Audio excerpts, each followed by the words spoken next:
যতদিন বাবা বেঁচে থাকেন, মেয়ে তার বাপের বাড়িতে অধিকার নিয়ে আসে এবং ঘরেও অধিকার দেখতে পারে।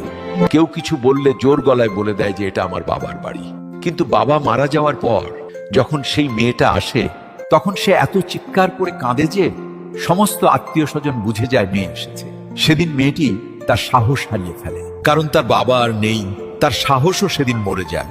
বাবার মৃত্যুর পর মেয়ে কখনো তার ভাই ভাবির ঘরে ততটা জেদ করে না যতটা জেদ বাবার সময় করত। এখন খেয়েছো, পড়েছো, ব্যাস সব শেষ। যতক্ষণ তার বাবা ছিল সবকিছু তার ছিল, এই কথাটা সে খুব ভালো করে জানে। বাবা মেয়ের সম্পর্কে ভালোবাসা সমুদ্রের চেয়েও গভীর হয়। বাবা তার মেয়ের জন্য দুনিয়ার সবচেয়ে বড় আশ্রয় আর সাহস, আর মেয়েও তার বাবার জন্য সেই সাহস আর গর্ব অনুভব করে। কিন্তু দুজনই এই কথা কখনো সরাসরি কাউকে বলে না। মনে রাখবেন, বাবার মমতা আর মেয়ের ভালোবাসা অমূল্য। এই সম্পর্ক শব্দ দিয়ে